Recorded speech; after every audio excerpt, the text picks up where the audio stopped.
Hello everyone welcome to my blog. आज चाहिँ हामी सुन्दरी जलको झरना हेर्न जाँदैछु है। Bye bye guys, see you. हाम्रो यात्रा चाहिँ सुरु भएको छ। बिस्तारै हेर्दै जानु होला। म पुगेपछि गन्तव्यमा पुगेपछि तपाईहरुलाई देखाउने जाँदैछु झरना। कृपया हेर्दिनु होला। फाइनल्ली हामी चाहिँ सुन्दरी जलको ड्याम साइडमा आइपुगेको छ। यता मान्छेहरुको चलफल पनि निकै रहेछ। अनि अब चाहिँ पैदल यात्रा गर्नु पर्दो रहेछ। सो म अघि अघि, मेरो गर्लफ्रेन्ड पछाडि छ। उसले चाहिँ मलाई क्यामेरामा हेल्प गर्नु भएको छ। अनि यो पानी देख्नु भएको छ नि, त्यो ट्याङ्की काठमाडौँ भ्यालीमा पानी सप्लाई हुँदो रहेछ गाइज। यो ठाउँ देख्नु भएको छ। यहाँबाट चाहिँ तपाई कता कता जान सक्नुहुन्छ भनेर बोर्ड टाँसिनु भएको रहेछ। फाइनली रेस्टुरेन्ट पनि आइपुगे। उकालो चढ्दा भोक लागेको अवस्था जस्तो। सो खाजा खाम भनेर हामी चाहिँ खाजा खान बसे। खाजा फेरि हेर्नुस्, यस्तो दामी सेकुवा, यति सस्तो हैन। हामीले एक प्लेट खान्छु भनेर गएको थिएँ, तर फाइनली मलाई यस्तो मिठो भएर अर्को प्लेट पनि मगाएर खायो कि हामीले हैन। यहाँ आउनु भयो भने चाहिँ यो ठाउँको सेकुवा चाहिँ खानु होला है गाइज। तपाईहरुलाई एकदम मन पर्ने छ, आई होप। बाटो चाहिँ यस्तै गाउँ घरको जस्तै गोरेटो छ। हुन त गाउँ नै हो यो। फाइनली सुन्दरी जलको प्रवेशद्वार आइपुगेको छ। यहाँबाट इन हुन चाहिँ अब टिकट काट्नु पर्छ अरे भित्र भन्थ्यो।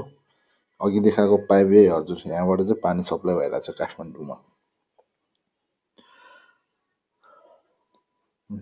अनि खाने पानी नि धारा नि सानो रहेछ। यो धारा नि देखि यहाँबाट अब फाइनली म टिकट काट्ने ठाउँमा पुगेँ। मैले चाहिँ पर व्यक्तिको चाहिँ 100 रुपिस लाग्छ अरे। सो हामी चाहिँ 2 जना थिए, 200 दिएको छु।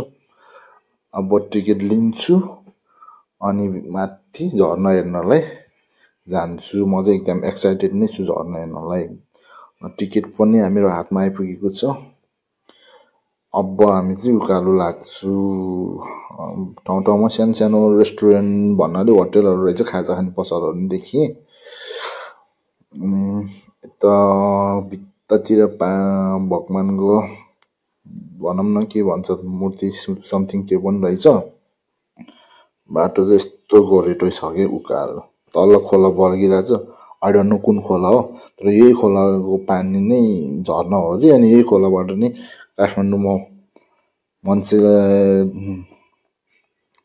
मूर्ख खर्काएर यहाँबाट जाने ठाउँ रहेछ। यहाँबाट नि गोकर्णेश्वर मन्दिर जाने रे। तर हामी जाने बाटो यो परेन, तर पनि देखाइदिएको बाटोमा पर्दो रहेछ भने देखाइदिए। यो मन्दिर चाहिँ शिव भगवानको मन्दिर हो रे। र हैन फाइनली अब आइपुग्न लाग्यो रे भन्ने बेलामा चाहिँ मेरो गर्लफ्रेन्ड चाहिँ अब अघिसम्म पछि पछि थियो, अहिले त अगाडि हिँडिराख्यो। अब झर्ना हेर्नलाई ऊ पनि एक्साइटेड छ बिचरा हैन। लेट्स होप झर्ना हुनुपर्छ भनेर हामी दुइटै आएको छु। अब झर्ना आउनलाई के बेन ल अनएक्सपेक्टेड कि झर्ना हेर्नु न, झर्नै छैन कि। त्यत्रो अब टाढाबाट झर्ना हेर्छु भनेर आएको, झर्नै छैन कि खै।